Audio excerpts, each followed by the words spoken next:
Assalamualaikum warahmatullahi wabarakatuh. Adik-adik mahasiswa kedokteran, kita lanjutkan perkuliahan tentang sistema gastrointestinal, dan pada kesempatan ini kita akan membahas materi tentang glandula digestoria atau kelenjar pencernaan.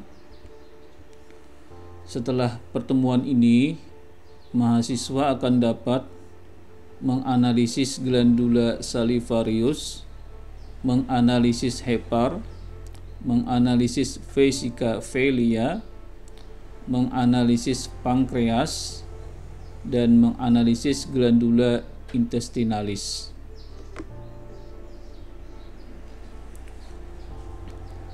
Glandula digestoria atau kelenjar pencernaan terdiri atas glandula salivarius atau kelenjar ludah, hepar atau hati, vesica velia atau kantong empedu, pankreas, dalam hal ini yang dibahas adalah pankreas pars eksokrin, kemudian glandula intestinalis di intestinum tenue di usus halus, dan glandula gastrica di lambung. Glandula salivarius merupakan kelenjar yang terdapat di sekitar rongga mulut, di sekitar kavitas oris. Glandula salivarius ini terdiri atas glandula salivarius mayor yang bisa dilihat dengan mata biasa, dan glandula salivarius minor yang bisa dilihat dengan bantuan kaca pembesar. Ini adalah gambar dari glandula salivarius mayor yang terdiri atas glandula parotis dan ductus secretorisnya, kemudian glandula submandibularis dan ductus secretorisnya, dan glandula sublingualis dan ductus secretorisnya. Glandula parotis merupakan glandula salivarius yang terbesar, terletak di anterior dan inferior dari auricula, di superfisia dari musculus masseter sampai ke caudal dari mandibula. Glandula parotis ini memiliki ductus secretoris yang disebut dengan ductus parotidius. Nah, ductus parotidius ini menembus dinding buka dan akhirnya bermuara di mukosa buka setinggi dens molaris 2 atas. Kemudian berikutnya adalah glandula submandibularis. Letaknya di trigonum submandibulare. Kemudian kelenjar ini juga memiliki ductus secretoris yang disebut dengan ductus submandibularis, dan akhirnya bermuara di dasar mulut pada suatu tonjolan yang disebut dengan caruncula sublingualis atau papilla sublingualis. Kemudian berikutnya adalah glandula sublingualis. Kelenjar ini terdapat di bawah lidah dan bermuara dengan saluran-saluran yang kecil-kecil dalam jumlah yang banyak, dan muaranya disebut dengan plica sublingualis. Nah, ini kalau gambar ini memperlihatkan muara dari glandula submandibularis dan glandula sublingualis. Jadi kalau lingua ini ditempelkan ke palatum durum, atau dengan kata lain linguanya dielevasi, maka pada bagian dasar mulut di kiri kanan dari frenulum linguae di sini ada suatu tonjolan sepasang yang disebut dengan papilla sublingualis atau nama lainnya caruncula sublingualis. Ini adalah muara dari glandula submandibularis. Kemudian papilla sublingualis ini kalau diikuti ke arah lateral posterior, maka terdapat suatu lipatan mukosa yang disebut dengan plica sublingualis. Nah, di plica sublingualis inilah bermuara glandula sublingualis. Sedangkan pada mukosa buka di sini setinggi dens molaris kedua, di sini dens molaris kedua yang atas bermuara glandula parotis. Nah, ini adalah ilustrasi dari glandula salivarius minor yang terdiri atas glandula labialis, terdapat di labium oris, baik labium oris superior maupun labium oris inferior. Kemudian glandula molaris dan bocalis yang terdapat di buka, glandula molaris dan glandula bocalis yang terdapat di pipi. Kemudian tidak tergambar di sini di langit-langit juga ada namanya glandula palatini.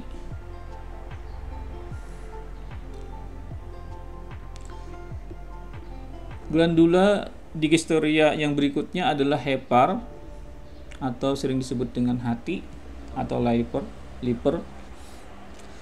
Kelenjar ini merupakan glandula glandula digestoria yang terbesar. Kelenjar ini terletak di regio hypochondriaca dexter meluas ke regio epigastrium. Jadi dari regio hypochondriaca dexter yang meluas ke regio epigastrium. Di hepar ini dapat dibedakan ada dua permukaan, yaitu facies diaphragmatica yang menghadap ke diafragma, sedangkan facies visceralis yang menghadap ke viscera abdominis yang lain. Hepar memiliki beberapa lobi, yaitu lobus dexter, lobus kanan, lobus sinister, lobus kiri, lobus quadratus, dan lobus caudatus. Hepar memiliki beberapa alat penggantung, yaitu ligamentum coronarium dan ligamentum falciforme, dan juga ligamentum triangular. Hepar sebagian besar dibungkus oleh peritoneum. Jadi hepar merupakan organ intraperitoneal. Sebagian besar bagian hepar dibungkus oleh peritoneum kecuali pada daerah yang disebut dengan area nuda. Di sini tidak terbungkus oleh peritoneum. Ada ligamentum lain yang terdapat di hepar, yaitu ligamentum teres hepatis. Ini merupakan berasal dari vena umbilicalis, dan ligamentum penosum ini berasal dari ductus venosus. Juga di hepar terdapat porta hepatis yang merupakan pintu masuk dari triad portal, yaitu vena porta hepatis, kemudian ductus coliducus, dan arteria hepatica communis. Nah, ini adalah gambar dari hepar yang tadi terletak di kuadran kanan atas, sebagian besar di kuadran kanan atas dan sebagian kecil di kuadran kiri atas. Terletak di regio hypochondriaca dextra, regio epigastrium, bahkan sedikit ada ke regio hypochondriaca sinistra. Pada hepar ini tadi terdapat facies diaphragmatica yang ini. Kemudian ini adalah facies visceralis. Yang tajam ini disebut dengan margo atau tepi. Ada lobus dexter, ada lobus sinister, ada lobus quadratus, dan ada lobus caudatus. Yang ini ada ligamentum teres hepatis, ini ligamentum falciforme. Ini hepar dilihat dari atas. Ini adalah lobus dexter, ini adalah lobus sinister. Yang ini tadi adalah ligamentum teres hepatis, dan ini alat penggantungnya yang disebut dengan ligamentum falciforme di permukaan depan. Sedangkan di permukaan atas ada ligamentum coronarium, baik yang kanan maupun yang kiri. Ligamentum coronarium ini kemudian menebal menjadi ligamentum triangulare sinistra dan ligamentum triangulare dextra.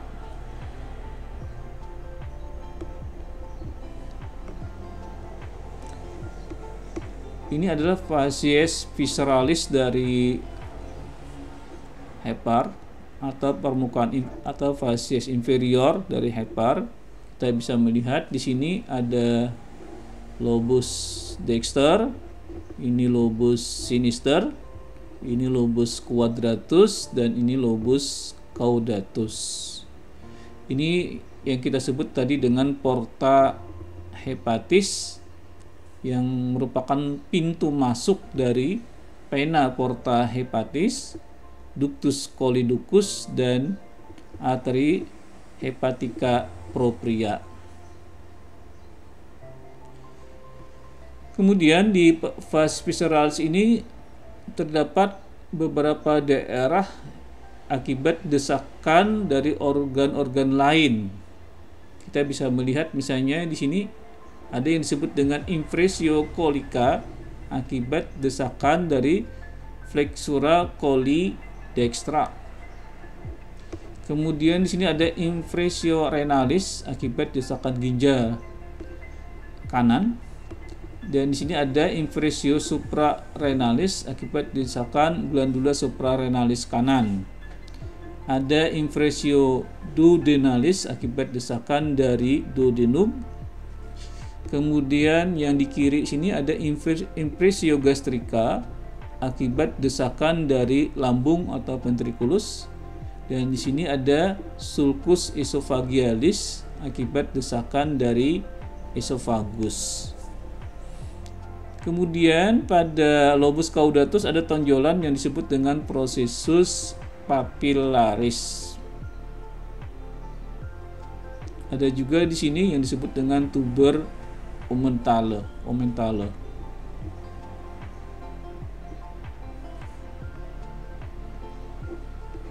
Ini menampilkan penampang lain pada aspek posterior dari hepar. Kita tadi bisa melihat ini adalah facies visceralisnya, dan ini adalah facies diaphragmaticanya. Pada bagian atas tadi kita bisa melihat di sini ada daerah yang tidak tertutup oleh peritoneum yang disebut dengan area nuda atau bar area. Ini langsung menempel ke diafragma. Sedangkan bagian di tempat lain ini dibungkus oleh peritoneum. Peritoneumnya adalah peritoneum viscerale. Nah, peritoneum viscerale ini kemudian melipat pada dinding depan membentuk ligamentum falciforme. Sedangkan bagian atas peritoneum visceralenya menjadi ligamentum coronarium dexter dan ligamentum coronarium sinister. Ligamentum coronarium ini kemudian bertemu antara di lapisan depan dan lapisan belakang membentuk ligamentum triangulare. Jadi di sini ada ligamentum triangulare dexter dan ligamentum triangulare sinister. Kemudian peritoneum tadi juga ada melipat membentuk omentum minus. Jadi kalau di sini membentuk ligamentum falciforme, di bagian depan membentuk ligamentum falciforme, di bagian atas membentuk ligamentum coronarium, dan pada facies visceralis membentuk omentum minus yang nanti akan berjalan ke lambung dan duodenum.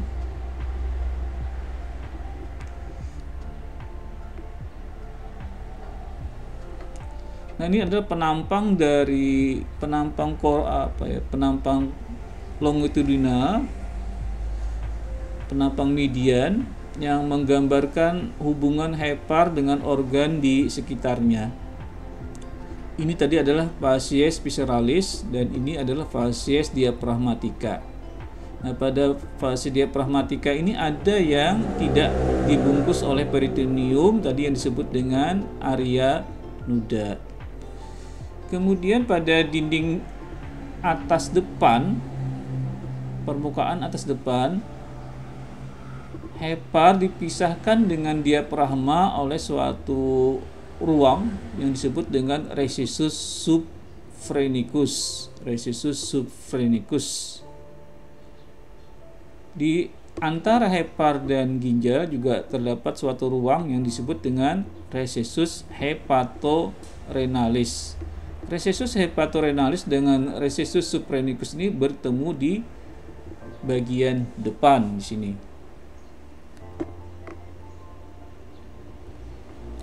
Selanjutnya, glandula digestoria-nya adalah vesica velia atau kantong empedu.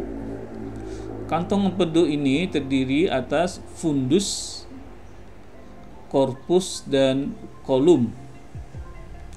Fungsinya adalah menerima, mengonsentrasikan, dan menyimpan empedu yang diproduksi di hepar.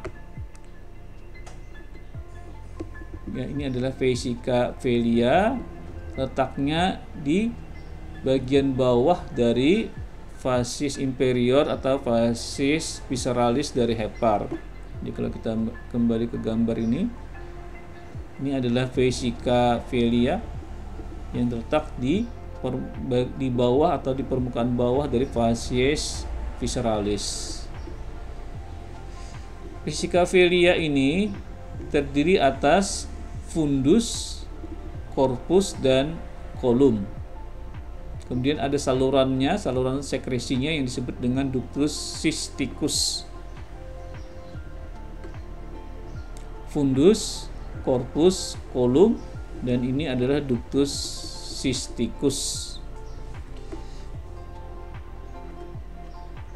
Ya. Ini potongan longitudinal memperlihatkan permukaan dalam dari vesica velia dan ductus secretorisnya. Ductus cysticus di sini akhirnya bergabung dengan ductus hepaticus communis yang merupakan saluran sekresi dari hepar. Ductus hepaticus communis merupakan gabungan dari ductus hepaticus dexter dan ductus hepaticus sinister. Gabungan dari ductus hepaticus communis dengan ductus cysticus membentuk ductus biliaris atau ductus coliducus. Selanjutnya adalah pankreas, dan yang kita bahas di sini adalah pankreas yang pas eksokrin. Karena pankreas ini terdiri dari dua bagian, yaitu pas eksokrin dan pas endokrin. Nah, pas endokrin ini akan dibahas pada glandula endokrin. Pas eksokrin memiliki ductus secretoris, yaitu ductus pancreaticus major dan ductus pancreaticus minor. Pankreas sendiri terbagi menjadi beberapa bagian. Ada yang disebut dengan bagian kaput, kepala. Kemudian ada tonjolan yang disebut dengan processus unguinatus. Ada bagian yang disebut dengan kolum atau leher. Kemudian korpus atau badan, dan cauda atau ekor. Juga di sini terdapat alur yang disebut dengan sulcus unguinatus. Ya, ini adalah pankreas, ya, pankreas yang terdiri atas kaput, processus unguinatus. Di sini ada suatu alur yang ditempati oleh vena mesenterica superior, yaitu alur yang disebut dengan sulcus unguinatus. Kemudian di sini ada kolum, ini korpus, dan ini adalah cauda.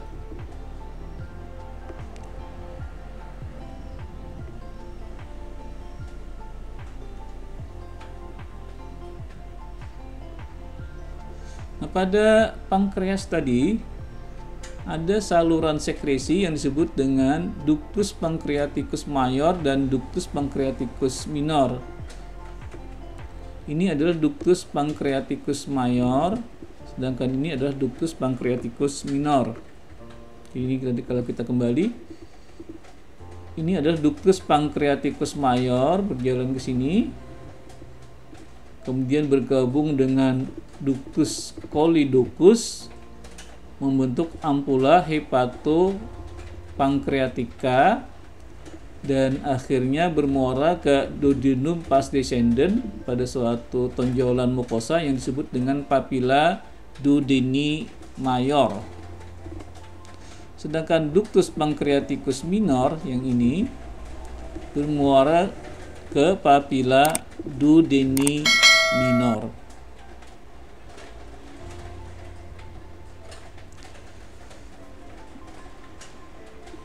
Drainase bilus ini merupakan gabungan dari beberapa saluran empedu yang membentuk sistem drainase bilus.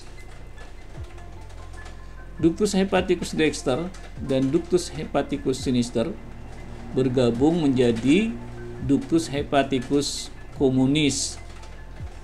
Ductus hepaticus communis dan ductus cysticus bergabung menjadi ductus biliaris atau ductus choledochus.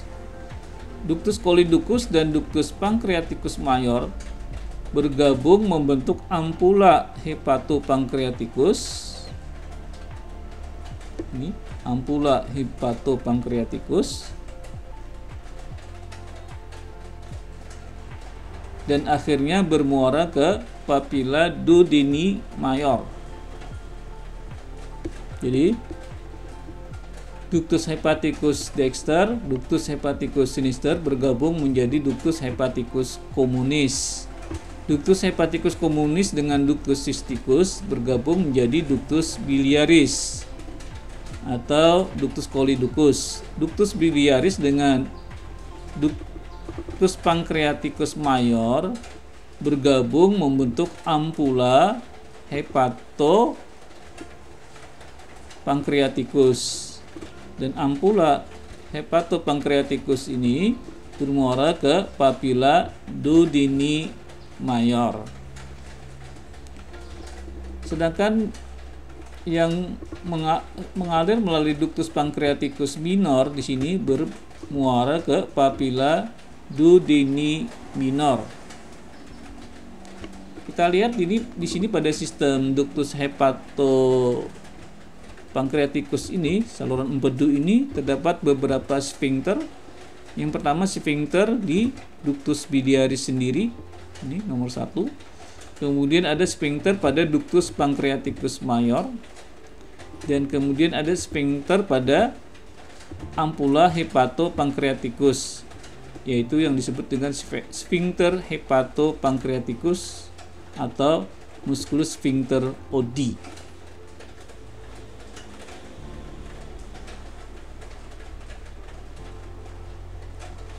Berikutnya adalah glandula intestinalis. Glandula intestinalis ini diberi nama sesuai dengan organ yang ditempatinya. Misalnya kalau terletak di organ lambung atau gaster disebut dengan glandula gastrica. Kalau terletak di usus halus atau di intestinum tenui namanya glandula intestinalis. Glandula gastrica ini masih bisa dirinci lagi menjadi glandula cardiaca yang terdapat di kardia, glandula fundica yang terdapat di fundus, dan glandula gastrica yang terdapat di corpus, serta glandula pylorica yang terdapat di pylorus. Untuk glandula intestinalis, khusus glandula yang terdapat di duodenum disebut dengan glandula duodenalis atau glandula Braneri. Demikian untuk kelenjar-kelenjar yang membentuk glandula digestoria. Pada kesempatan ini kita sedikit membahas tentang vaskularisasi dan inervasi viscera abdominis. Secara umum, vaskularisasi atau pendarahan dari viscera abdominis ini berasal dari aorta abdominalis dan pena porta hepatis. Aorta abdominalis mempercabangkan arteria celiaca atau truncus celiacus, arteria mesenterica superior, dan arteria mesenterica inferior.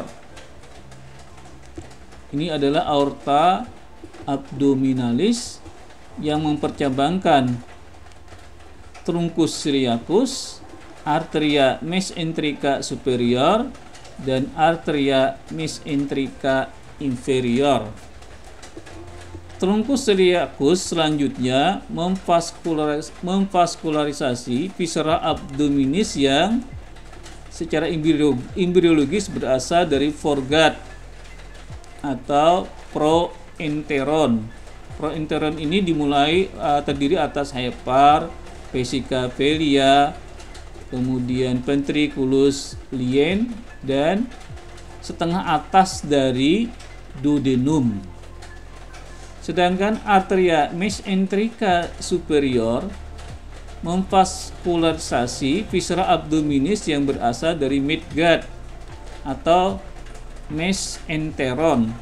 Mesenteron ini terdiri atas separuh bawah dari duodenum pars descendens, pars horizontalis, pars ascendens, kemudian jejunum dan ilium, cecum, appendix spermiformis, kolon ascendens, dan 2/3 proksima dari kolon transversum.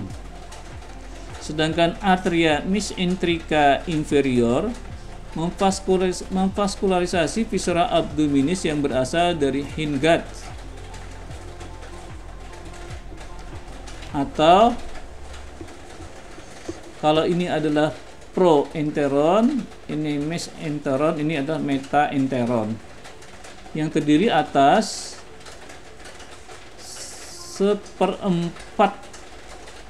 seperempat dista dari kolon transversum,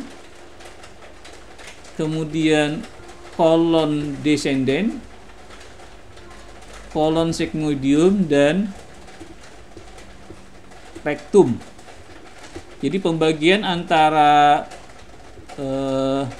vaskularisasi arteria mesenterica superior dan arteria mesenterica inferior ini adalah terletak di kolon transversum, tepatnya pada seperempat kolon transversum. Seperempat distalnya adalah divaskularisasi oleh arteria mesenterica inferior, sedangkan 3/4 proksimalnya divaskularisasi oleh arteria mesenterica superior. Jadi batasnya di sini. Ini yang berasal dari sistem arteri, kemudian sistem venanya bermuara ke vena porta hepatis. Ini adalah vena porta hepatis. Ada beberapa vena yang bermuara ke vena porta hepatis ini yang membentuk sistem porta. Misalnya kita bisa melihat di sini ada vena yang berasal dari vesica velia yang disebut dengan vena vesica velia. Jadi dari vesica velia juga bermuara ke vena porta. Ada yang berasal dari ventriculus yang disebut dengan vena coronaria, juga bermuara ke vena porta. Kemudian vena mesenterica superior sini,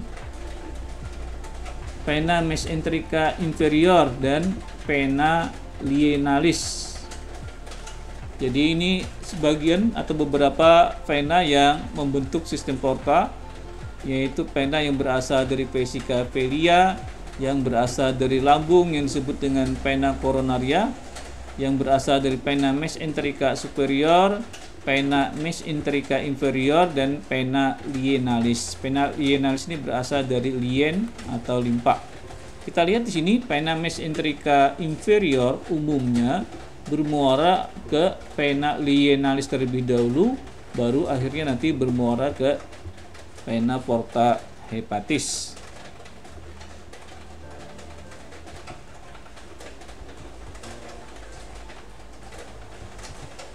Jadi secara umum vaskularisasinya berasal dari aorta abdominalis dan vena porta hepatis.